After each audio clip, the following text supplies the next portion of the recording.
welcome back to episode 5 of Around the Lumberyard, the official podcast of your Clinton LumberKings. Andrés Tejeda here with Chris Mickelson.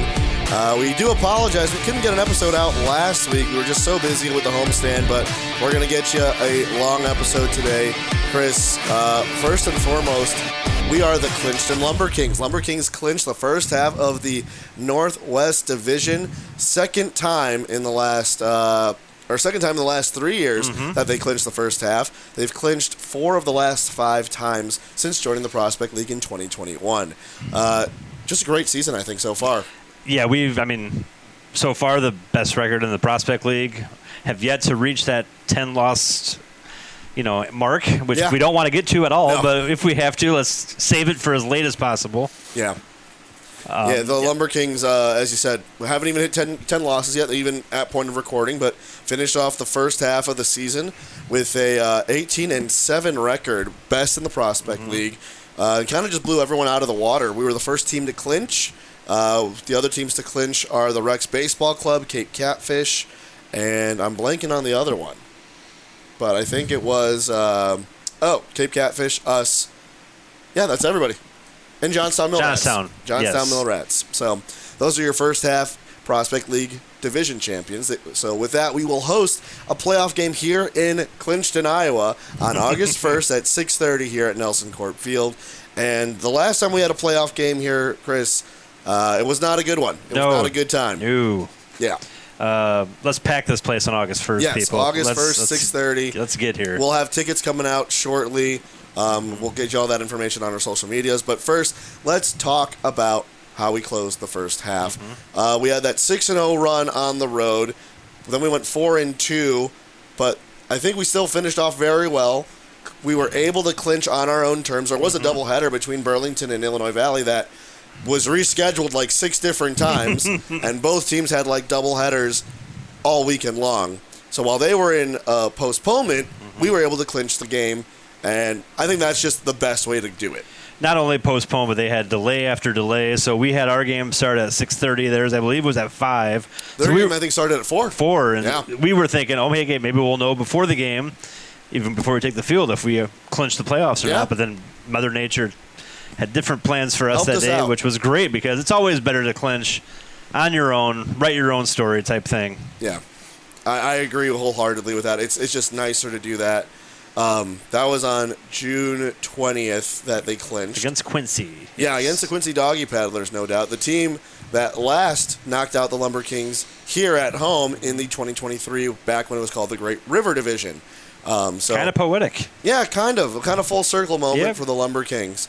But the first half was incredible. The LumberKings finished with, 7 guys, if I'm counting that right. Nope, 8 guys, batting over 300. Yep, 3 of those are over 400. Caden Frommel, Drew Turpins, Nick Ventiker, who is a newcomer to this club, finishing with well over 400. Caden with 400 even. Drew Turpins, 412. Nick Ventiker, 433. And before we even continue, Nick Ventiker breaking a record in Game 1 of a doubleheader against the Quincy Doggy Paddlers to end this week. 7 RBIs, 2 home runs. That ties the most home runs in a game with Will McLean, who also plays for the Creighton Blue Jays. And then Tate Gillen's RBI game record was broken, who also plays for the Creighton Blue Jays, was broken by Nick Ventiker with 7 RBIs, who also is a Creighton Blue Jay. Something in the water at Creighton. They're doing it right over in Creighton. I mean, Omaha is the college baseball capital. Yeah. And so another kind of cool little ironic fact is LSU Shreveport wins their college baseball World Series with an undefeated record. And then LSU of Division I wins it all as well. We had Cole Borman, who was part of that historic team. He is no longer with the team as of this point, I believe. He's either finished the season or he's on an injury. We wanted to talk to him, but unfortunately could not. But he was telling me about his season, and just like that was a magical year for him. Going 59-0. That's insane. Insane. Like you went out to battle 50, almost 60 times, which is the length of this season, and you won every time. Every time you've won. That doesn't happen. No, it doesn't happen in baseball. Baseball's peaks and valleys. You take the good with the bad, but they had all good. It was their year. Good for them. I mean, congratulations to LSU Shreveport. Yeah, it's just a great program out there, but it just shows the type of talent that we have on this team. The type of talent that we've had year after year on this team. We talked about Ventiker just breaking the record. Other guys who are batting over 300, Alex Schimmel, 371. Jamie Rasmussen, 349. Danny Gavin, even 333 with Noah Thine and Sam Weezy. Sam Weezy, you got to talk about his numbers. Batting an OPS of 900. One error in 105 plays. At first base, by the way. That's how, yeah. Yeah. Only one miscued play. And honestly, I want to go back and check that. I would. I'd like to see where he got the error in what game.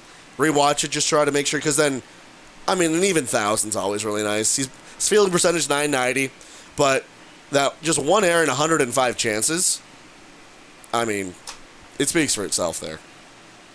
But Sam Weezy playing in 19 games. He started in 17, tied with, I believe, Caden Frommelt. Or no, excuse me, not Caden Frommelt, but tied with Weezy and Turpin. So Turpin's has played in 17 games, but Weezy's played in the most games with 17, and he's or started the most games with 17. So he's kind of been your everyday first baseman this year. Mulkey's also played in 19. There you go, Mulkey. There we go. I knew there was somebody else. Yes, but Mulkey and Weezy have kind of been your everyday guys.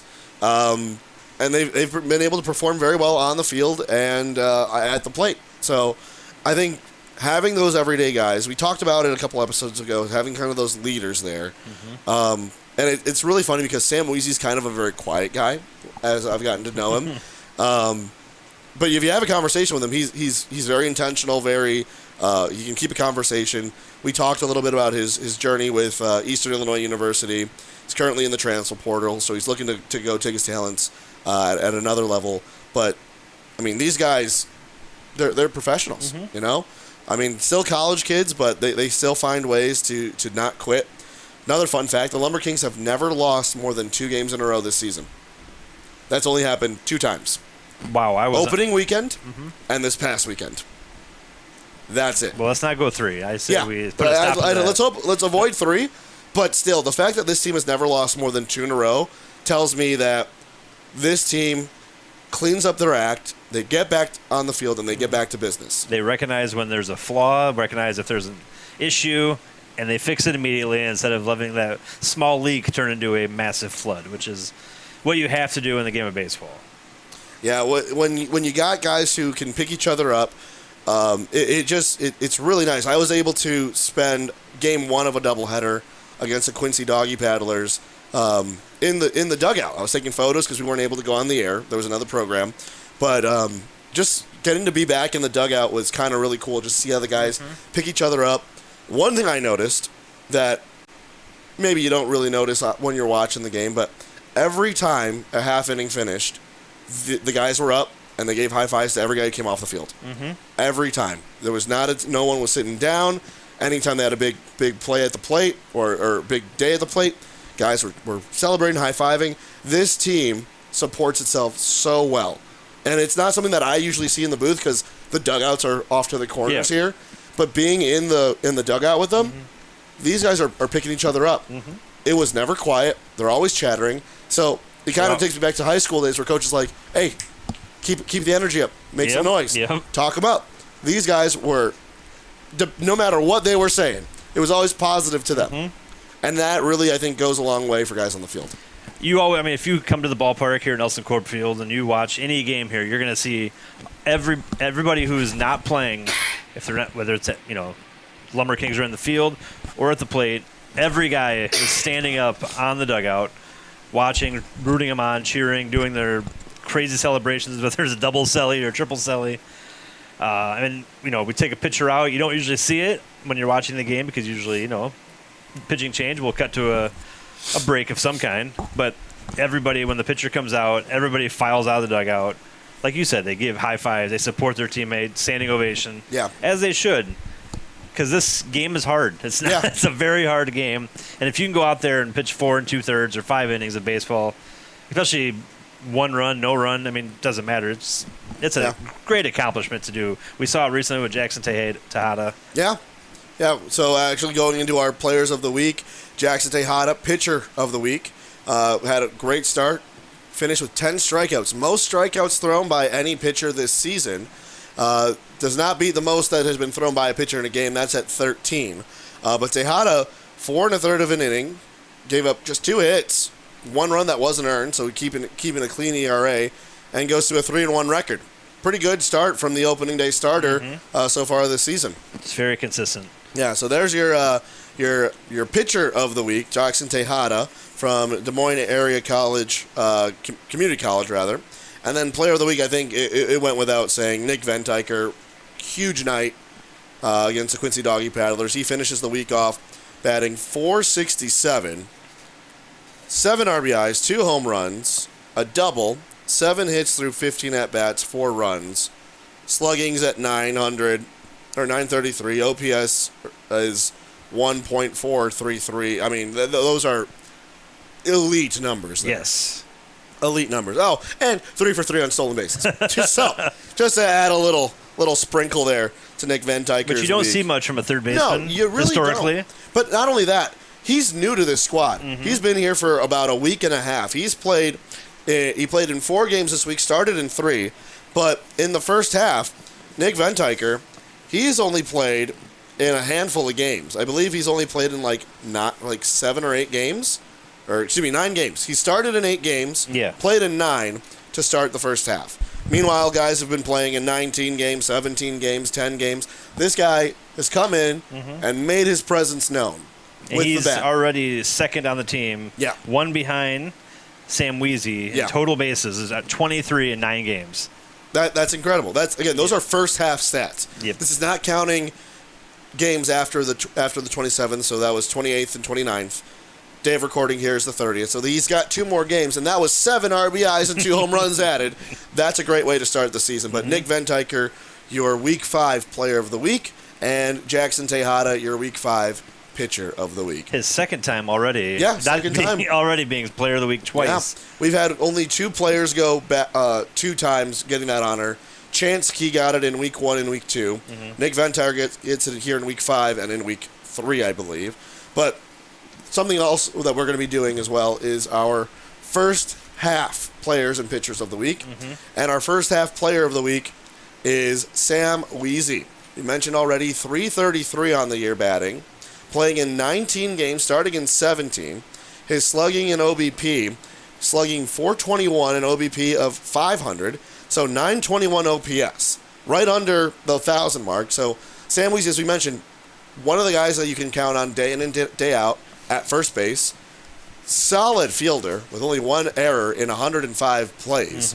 So, I mean, what else can you say about Sam? Doing it at both ends. I mean, that's what you ask for one of your leaders, one of your main guys, is to go out there and be the guy that whether it's even at the plate, grinding through an at-bat, even if you make a pitcher throw 7-8 pitches, that's a lot in this league.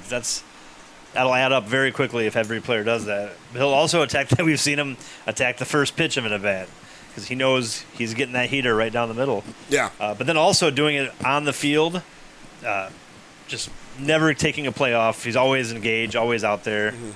You love to see. He's usually, pitcher meeting at the mound, he'll sprint in from first and go out there and be the first one there. Yeah. Great leader for this club. Yeah, a great guy to get out there, a great guy to have on the base paths, on the at the plate and at first base, because any of those throws, he's going to be able to try to make it the best play he can. So just a great job from Sam Weezy for the first half. Great player of the first half. Yes, and first half pitcher of the first half goes to Brody Myers. Brody Myers goes 3-1 in the first half, sporting an ERA of 2.37. 21 strikeouts this year. He's only allowed 14 hits with a batting average against of 197.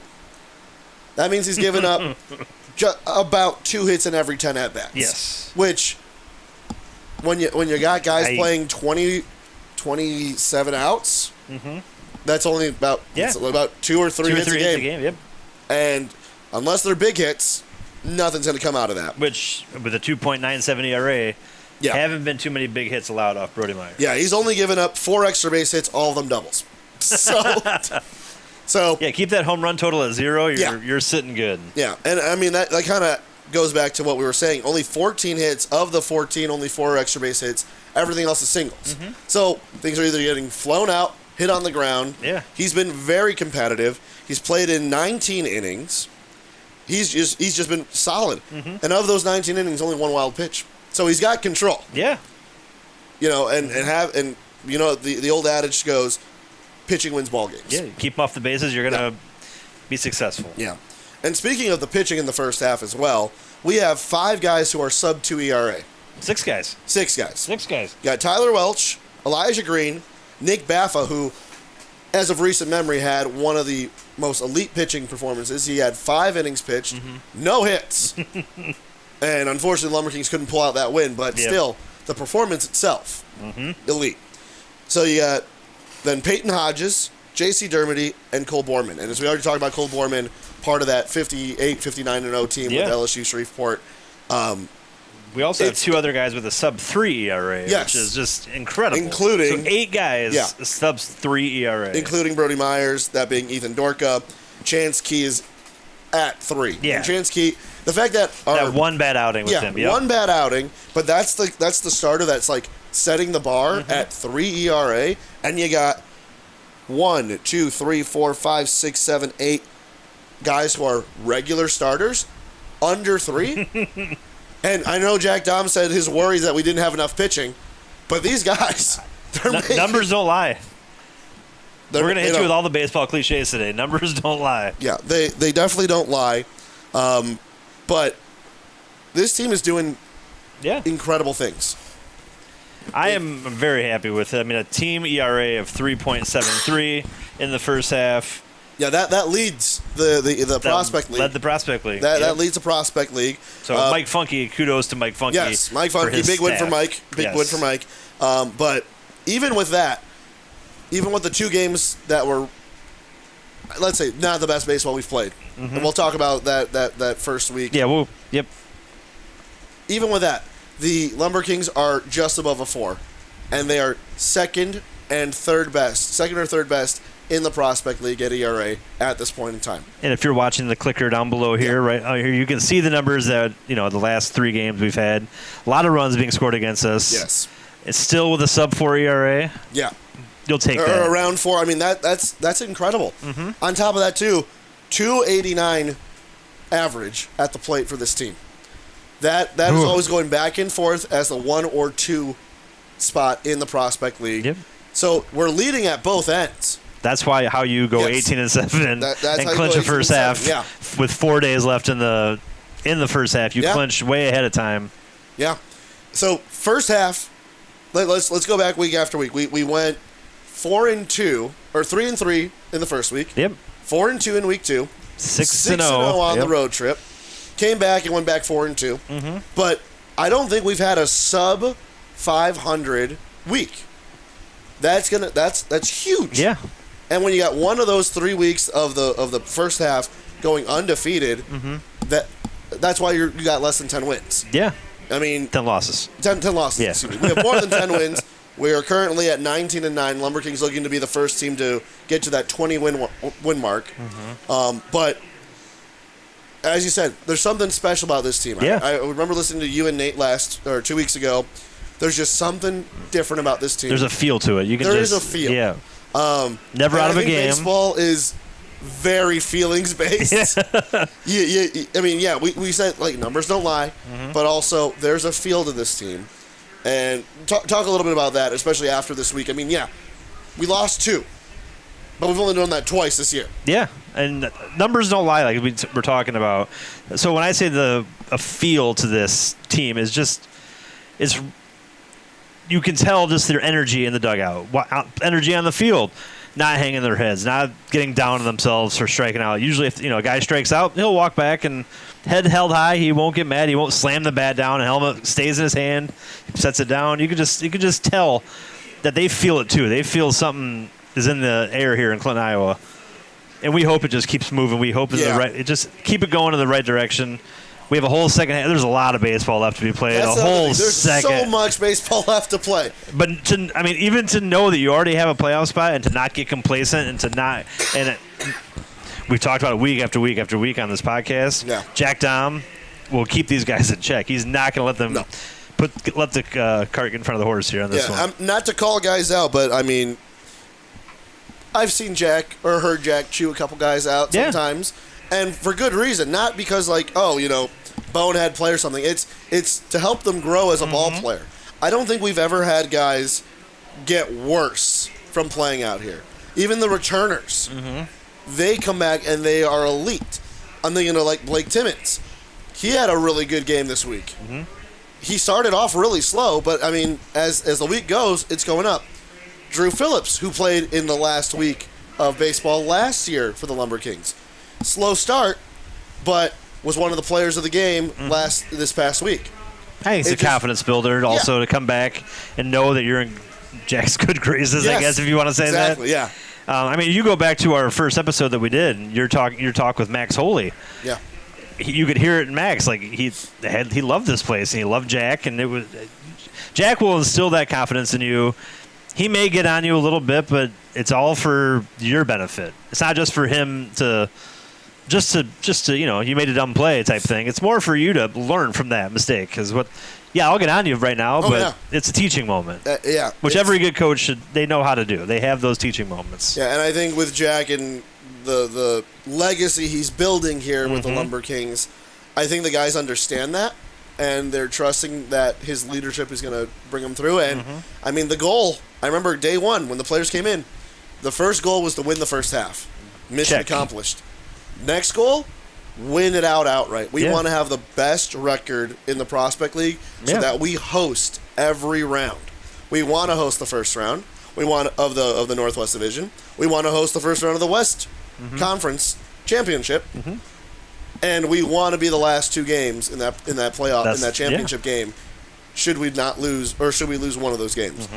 For me, I also want to win out because I got a wedding the day after the last day of the Prospect League playoffs. So August 8th is the last chance for the Prospect League championship. August 9th is my cousin's wedding that I'm standing up in. So let's keep it here in Clinton. I would love for that to happen, but. Yeah, go figure that would be Johnstown to be the one that we'd have to play, which is, I know we're all, nothing against the Johnstown Mill Rats. But that's a trip. That's a trip. That is a trip. Me and Nate have discussed it a little bit. Yeah. What would happen? We all play the what if game. Even everyone in the stands plays it. Yeah. We won't ever say it out loud on a broadcast. You won't on a broadcast. No. I won't to fans in the stands or anything. But behind closed doors, we'll have a quick discussion about because nothing's on record. And it's not on record now, so we're not gonna. Yeah. We didn't say anything here. We're not saying a word. we can infer. We can make guesses. We can do all that. I mean, even when Nick Baffa's no hitter, we put it up on the video. On PLN, we showed the scoreboard, and I just said, just look. Yep. That's it. There's nothing else I got to say. Picture says 1,000 words. But speaking of those, the playoff runs and wanting to host, let's go back in time and kind of look back at the games that we have had in the playoffs. Yeah. And little fun fact here, every team that the LumberKings have played has made a trip to the championship round. So this place is like the movie Good Luck Chuck, where the next guy... Exactly. So we don't want to be that anymore. No, I don't want to be the. No, I want to be the guys here, playing here in the championship, winning it ultimately. Yeah, we want to hoist the trophy, get a banner, get the ring. Last time championship was played here was in 2019 against the South Bend Cubs. I was a fan here. Yeah, that was a heartbreaker. Yep, I remember where I was out in the left field berm, watching the South Bend Cubs team rush the mound and hoist the trophy on our field. Yeah, my friend Alex Toma was the broadcaster at that point, and I talked to him a little bit. It's like, yeah, I'm at Nelson Corp. He was like, oh, yeah, great memories there. I was like, oh, yeah, why? Well, we won the championship, Midwest League Championship 2019 there. I was like, Very sore subject with our PA guy, Brad. If you ever get a chance to talk to Brad, you want to get under his skin a little bit, just say Kendall Graveman. He'll get very angry. I mean, rules is rules, and if you can find a way to win it, then go for it. But we love you, Brad. But yeah, the last time the LumberKings hosted a playoff game here was in 2023 against the then Quincy Gems, which, fittingly enough, we beat the Quincy Gems to clinch. Yeah. So that was just kind of like, as you said, poetic, full circle moment there.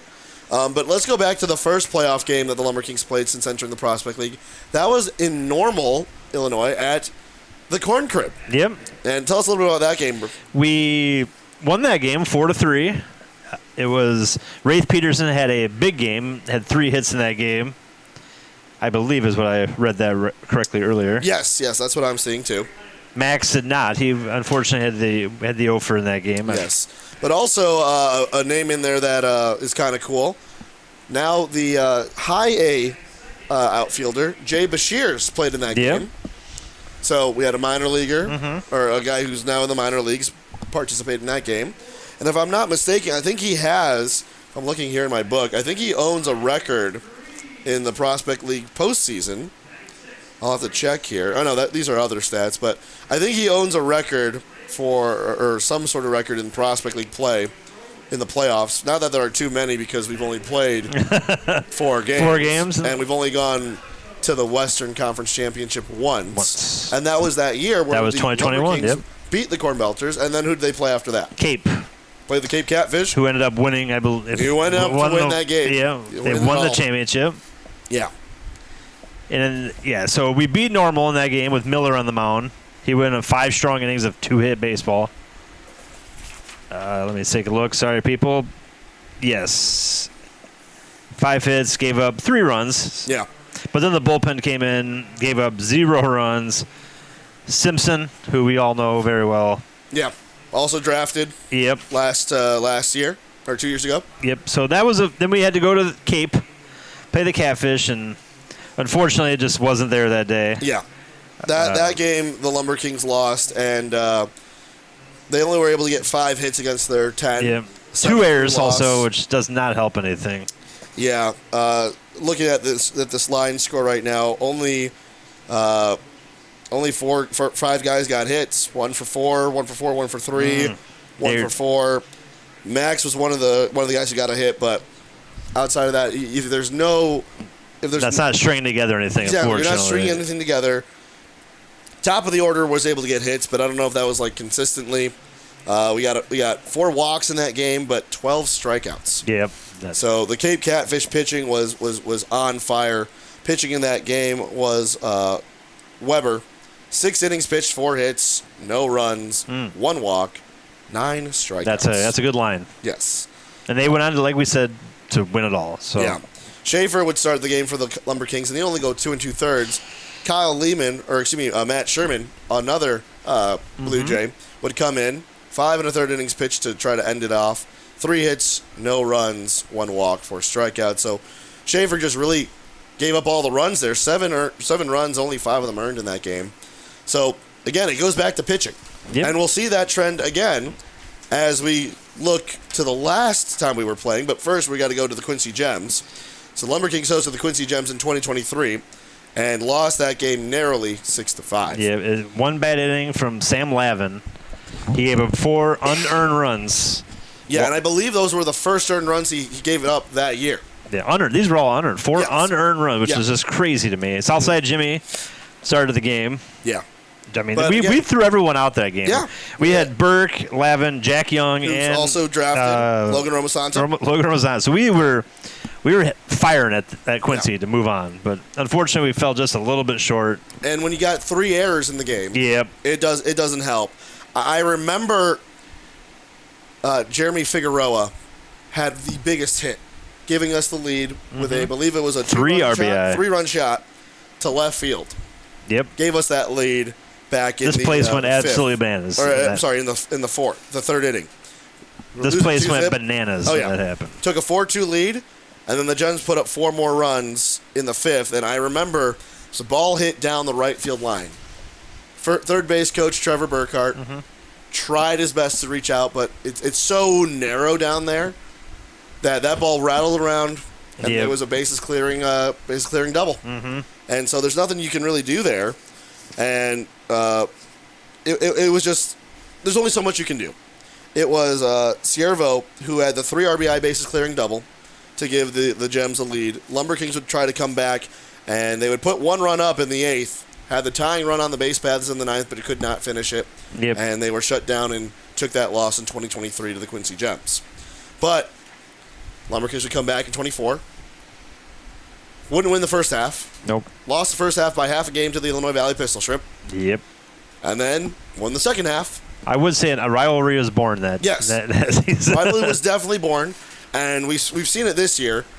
The Pistol Shrimp have won 2 out of the 4 games that we've played so far. Yeah, we split. 2 of the 6 games, rather. Oh, okay.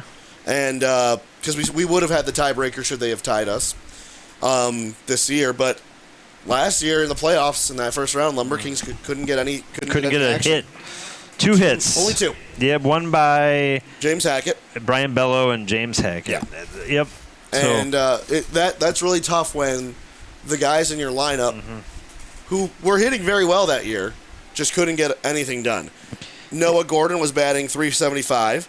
Jalen Martinez, .351 at that point. Cougar Cook, .263. Brian Bello, who led off, .313. It's just tough. And when they're pitching, starter goes 4 innings, only gives up to 2 hits. Yeah. And then you go to Herzog. Who 5 hitless innings. Yeah. I mean, that'll do it. And that's what strikeouts. And what the Pistol Shrimp do? Go on to win the championship. Yep. and we forgot to mention that the Gems did go to the championship, lost to the Chillicothe Paints, who won in back-to-back years in 2022 and 2023. LumberKings did not make it in 2022. Yep. But it's tough when, again, the guys who really helped out the Pistol Shrimp, Herzog, Kyle Gibson, Tyler Dorsch, Luz Perona, all scoring runs there, singles, doubles, RBIs. It was tough, and it was also a packed house at Schweikert Stadium. I'm looking here, 1,843 fans. If you ever been to Schweikert, that ballpark does not hold 1,000 people. Nope. But LumberKings fans turned out for it. They did. Yep. I know you guys were there. Yep. So it was a packed house and an opposing ballpark against a pitching staff that has just been lights out. Yeah, and we did not pitch poorly. It's not like we got blown out of the water pitching-wise. Well, look here. Zach Kempe came in with an ERA of 0.83. Mm-hmm. Yeah. Herzog, 0. Yeah, he left that game with a 0. Yeah. So, I mean, the fact that they got 2 hits is a win. And we sent out the pitcher of the year. Yeah. We sent out Ian DePasquale, who went 4-1 on the year. He went 5 innings, allowing 7 hits, 2 runs all earned, 1 walk, 3 strikeouts. That is not like him. No. It wasn't. Nope. I think it's just a bad time to have his worst game, you know? Yeah, and that's the thing about these playoff games. It's you got to win it out. It's a one and done. Yeah. And I think that adds a little bit to the pressure, but also it really kind of tells you who's really made for these moments.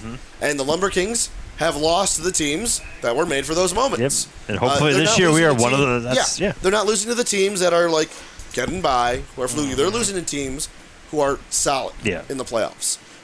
So it kind of just goes back to this team is special. It feels different. Do they have what the Cape Catfish have, what the Quincy Gems had, what the Illinois Valley Pistol Shrimp have? Enough do you pitching. believe that they do? I'm biased, but absolutely. Yes. Yeah. I mean, coming back from, I guess you got to put the blinders on, but like she said, the numbers don't lie. Yeah. We've got one of the best ERAs, one of the best hit batting averages, if not the best in the league, and something else we didn't talk about. We were talking about the attendance at Schweikert Stadium. We lead the league in attendance. 39,205 fans have shown up to Nelson Corp Field. That's an average of 2,614. That's incredible. Yeah. I feel like the community is taking notice of what's going on here 100%. At Nelson Corp Field. 100%. They understand, and all it takes is watch a game. You'll see the energy. You'll feel it, the excitement. I do my best when I'm out there to bring up some energy levels. Sometimes it fails, but when there's not, and that's including one doubleheader that we've had this year here? One doubleheader here. Yeah. We'll have another one later on with the Quincy Doggy Paddle. But that number includes a doubleheader, which should have been 2 games. That could have been well over 40,000 people. Yeah, and I believe it was DeWitt Day that got rained out. Yeah. So that's a big day where fans are coming from DeWitt County. But, yeah, as you said, we are leading the way. I think Thrillville's the only one behind us, and they're about 100 or so behind. But they've also played 16 games at home. We've only played 15 day games here at home. So keep coming out, fans. Make sure to get your tickets at lumberkings.com. Single game tickets are available. We'll have playoff tickets information available. When we know, you'll know. Yes, as soon as we know, you all will know. Another thing that we've overlooked just a little bit is our defense. Yes. We're tied for the first with Lafayette, and most double plays turned with 25. 25 at this point, yep. That's just crazy to me. Yep. I mean, defensively, we've had some. We just talked about a little bit earlier on about errors and whatnot, but, starting the second half. But the first half, that team was defensively one of the better team, the best team in the league. Yeah. And Lafayette probably, played more games. I'm assuming that's. I'm suggesting they have the rainouts we had. Oh yeah. I believe we had 4 rainouts, 5 rainouts. We had I think we had 3 or 4 rainouts here at Nelson Court Field. Yeah, and then Quincy had 2. More, so that could be 5. Yeah, easily. Well, we were 18-7, so that's 25 games. So 5 games canceled. Yeah, easily 25. 5 games. Yeah. Canceled out. But looking back at the last week, I mean, we beat the Doggy Paddlers 5-1. Get the day off because it's a makeup game. We beat the Corn Belters after they took a number on us. We lost 14-4. Take them down 10-1. 1 inning. That's all it took. Was that the game that he had the 5 hitless innings? And yep. That was the game where the 6th came along, and it was oof. It was tough. But then you win against the Springfield Lucky Horseshoes 7-5. Then you beat the Quincy Doggy Paddlers in game 1 15-11. Drop game 2 13-7. Yep. And the thing is, the LumberKings were leading that game 4-0. Again, it's just one big inning. That started the second half, right? 4th inning. That's all it took. Yep. And then last night, the Burlington Bees just were able to find a way. So this feels, if you go back all the way to our first episode, talking about our first half, this start of the second half just has that same feel to it. Kind of just treading water, kind of just spinning our tires a little bit. Hopefully, knock on wood, that we can continue the progression that we had going, starting a little mediocre-ish. I wouldn't say mediocre, just had a rough, the pitching hasn't been there. 3-3. Yeah. Hopefully we can just boom. And I think that will happen. Yeah. We're going to have more guys coming in, more guys with a little bit of turnover. We've seen a couple guys leave. We're not going to mention who, but you'll see it as it's the nature of the beast in this league. It is. Every team goes through it, so we can't really feel bad for ourselves for that. Yeah. Excuse me, but I think even though we went 4-2 this week, that's still over 500. Yep. Were the losses we took bad? Yes. Mm-hmm. Is it the end of the world right now? Absolutely not. Yep. We are 9-9. We've got 20-some games left to play, 20-plus more games to play. And it's against teams we've seen. The only team we're going to see that we haven't seen in the first half, Thrillville. Everybody else we've played. We've played Normal. We've played Illinois Valley. We've played Burlington. We've played Quincy. We have winning records against those teams. That's a formula for success. So I'm not too worried. Something Nate and I kind of joke around about, and we've said it before, is that we never worry with this team anymore. No. Because it's like, never out of the game. We'll be back. We'll be coming back. We'll find a way. Yep. And even if we don't, it doesn't last long. Mm-hmm. By the time we're at the next recording, let's do this. What do you predict our next couple of games? What's our record for the next couple of games? We do have a doubleheader, so let's count. We got 1, 2, 3, 4, 5, 6 games coming up. Where do you see our number after that? I'm gonna say 4-2. 4-2. I'm gonna go 5-1. I'll take it. I think the only loss we're gonna take is at Normal. Because Normal's kind of had our number. See, I thought Burlington, because we played 3 in a row against Burlington. I think they'll get one of those. So then I'm still going to go 5-1. Sure. I think this is the year that Burlington does not win on 4th of July. LumberKings, unfortunately, just have not been able to win on the 4th of July. So I think we win on the 4th of July. We lose the only game we play at the Corn Crib. Mm-hmm. And then we get them back on Saturday. Okay. So our schedule is Normal on the road. 2 games in Burlington on the 2nd and 3rd. 4th of July, Burlington. 5th of July, Normal. Sunday, Springfield. Springfield, I'm not worried about at all. So I think we lose the first game to Normal. Mm-hmm. Sweep the Burlington Bees. Yeah. We get back at Normal at home, and we end Sunday with a victory. I think we're going 5-1. Okay, I'll take it. I'm going to go 5-1. I can see 4-2. Mm-hmm. It kind of adds in that 4th of July. Let's say history continues because history is known to repeat. But again, this team feels different. Yep. So I'd like to see some fireworks on the field and after the game. But I think we go 5-1.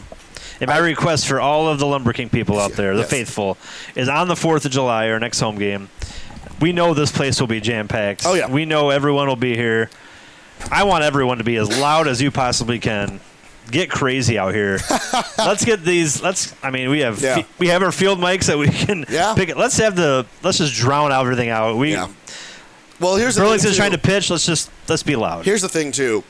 We have, from what I heard today, this morning, we got like 30 box seats left. Yeah. So the entire inner side of the of the seating close to the action, be full.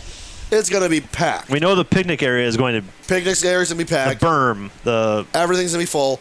So fill up the general admission. Mm-hmm. We can hold well about 6,000 Squeeze in, people. everybody. We can... Let's break a record. Let's break last year's record. Let's break an attendance record. Let's do it. And let's enjoy some really good baseball the Lumber Kings have been playing, because we have been... If you haven't been to a game yet this year, number one, what are you waiting for? Yes. Number two, you're missing out on fantastic baseball. Yeah.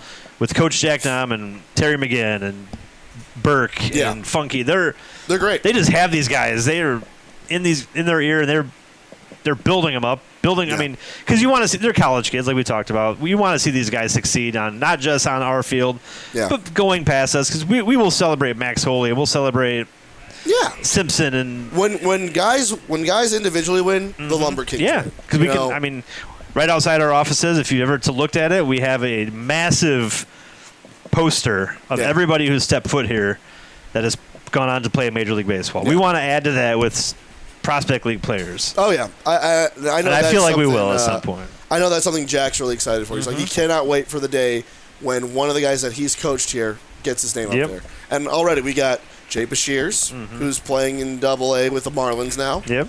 Or high single A. Max Holley's playing at low A with the not Aviators, Fayetteville.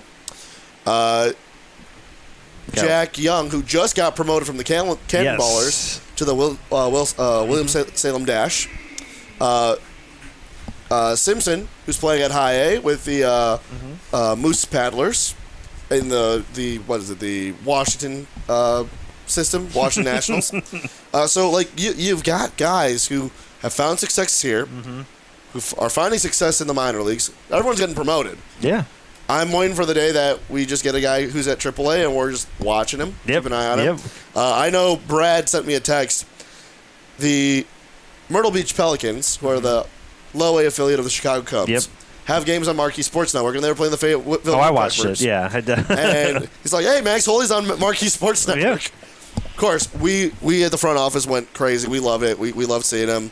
I took a screenshot, and he had a RBI single. Yeah. I mean, that's Max so cool. has I think, a forever invitation to come back to Nelson Corp Field. Absolutely. And we will celebrate you, Max Holley, because, I mean, he was undrafted, which is that's always speaks. That's huge. That's better. I think that's better. I think it is. I mean, yes, every kid dreams of getting drafted. Yeah. But I think after, like, the first round, it's like, just take me. Yeah. You know? Like, I just want to go, you know? But I think you're right. I think what the Lumber Kings players have been able to do after their time with the Lumber Kings has been incredible. So, I mean, the huge invitation for Max to go up there is huge. But also another invitation for you. We got the golf outing. I'm sorry, I had to go into it. But we have the 2025 first annual Lumber Kings golf outing sponsored by Old Town Construction. If you're watching, I'm pointing to this QR code right here below us. Right there. You can sign up $60 a player. You can bring a foursome and pay $240 for it. We'll have prizes. Sponsorships are still available. It'll be on July 14th. That's a Monday. Yep. So it'll be on Valley Oaks, I believe, right? Yes. Valley Oaks, yep. Yes, at Valley Oaks here in Clinton. So make sure you sign up. Registration will start at 1 o'clock. I think the entire event will start at 12. So I mean, who doesn't want to play golf with one of their favorite baseball players? Yeah. You know, I mean, I've never been golfing, but I might make an appearance. I am terrible at it. Yeah. But I would love to play with a ball player. It'd just be so much fun. Yeah. Little story here because of golf and ball players. Austin Maley, second baseman for the Lumber Kings, talked about his dad being a hitting coach with the Chicago Cubs. Said that he got to tee off with Justin Steele and Pete Crow Armstrong. Well, I'm now jealous of Brett May. So, I remember we were in Burlington. I was talking with Austin and It's like, yeah, so who have you talked to about, like, maybe your game and stuff? PCA. Oh, the guy who's, on an MVP. He'll be in the conversation. Yeah. He's in the MVP conversation. Yeah, why not? No biggie. Why not? Oh, you also went to the links with him? Sure. Casual. Yeah. But yeah, make sure you get your tickets today for the first annual LumberKings Golf Classic, sponsored by Old Town Construction. But yeah, I'm excited for what's in store for this team. We have a lot of baseball coming. Next, a little teaser for the next episode. Yeah. We will be going into the All-Star Week. So I'm not sure what next week's episode is going to look like, because the Home Run Derby, which we can announce, your boy's hosting. Yeah. Play-by-play. This guy right here. So we're going to do in my best. You've been working on your calls? I've got a list. It's the delivery, It's the delivery. Yeah, you want to make it seem, in real time type delivery. Yeah, exactly. I'm trying to get over this cough too, so I'm hoping things will be good. But I'm excited for that. So I'll see if I can get some exclusive interviews for if we get every team gets at least one All-Star. I'm hoping, because the LumberKings are the best team, we get like 3 or 4. Yeah, maybe 5. Who really knows? I mean, let's pack that with some green and white. Yeah, I mean, I don't know. I think they did it. I do remember they did release the jerseys. It's a navy blue. It's actually like this: navy blue and light blue. It says East and West on it. Nice. So if you haven't already, get your tickets for that at horseshoes.com or it's only in Springfield. Yeah, Springfield's not a far trek from here. It really isn't. I think it's like a 3-hour trip. Yeah, I've made the drive it's before. 2 days to watch the alumni game. So a lot of Prospect League alumni will be playing a game, which will be followed by the Home Run Derby. But if you can't, go to prospectleaguenetwork.com and listen to you. And yeah, you can listen to me. So I'll be calling the Home Run Derby. I'll be doing sideline reporting for the All-Star game. It should be a good one. But if you can't make it, Prospect League Network. Also, we do have a code. Second half is 50% off. If I remember correctly, let me look it up here on our Twitter. We did post it. It's a 50% off second half deal for the LumberKings and all the Prospect League. That includes playoffs. So you're getting 50% off on your subscription. The code is PL2, number 2. So PL number 2, NDHAL50. So that goes to PL second half, not half, 50. So you have 50% off. That includes playoff games, which, by the way, we're going to the playoffs. So get your subscription. Watch the LumberKings there. You'll watch it on Prospect League Network. And then also you can watch the All-Star game, Home Run Derby, Alumni game, all that good stuff. But, yeah, it should be a great time. So we'll see what next week's episode looks like. We'll have All-Stars announced sometime this week. Again, we don't know who they are. I'd like to see a bus full of LumberKings out to Springfield. You would like to think, with the best team in baseball, we got at least 3. I'm going to set the number at 3.5. 3.5? That's the over-under? That's the over-under. I'd your bets right now, people. I'd say minimum 3, max, I think is 5. Okay. I don't know about Home Run Derby, although I would love to see Nick Ventiker out there for Home Run Derby. Do you have to be an all-star to be in the Home Run Derby? That's the thing. I'm not sure. I'm not sure how that works. So, but we'll have all that information. We'll talk about that next week. But we do want to thank you for joining us here on episode 5 of Around the Lumberyard. We do apologize we couldn't get an episode out last week, so that's why we went a little long today for you guys. Lots to talk about. Chris, where can they find us? You can find us on Amazon, Spotify, Apple. You can watch this on YouTube if you want to see our faces. Yeah. And all the fun stuff we do here. I don't know if you want to see. I mean, Dad says I have a voice or a face for radio. That's why I'm doing what I do. So, yeah. But, yeah, you can find us on all your major iHeart, I believe. iHeart, Amazon Music, Apple Podcasts, Spotify, and YouTube. But this has been another episode of Around the Lumberyard. Andrés Tejeda and Chris Mickelson saying goodbye. See you next time Around the Lumberyard.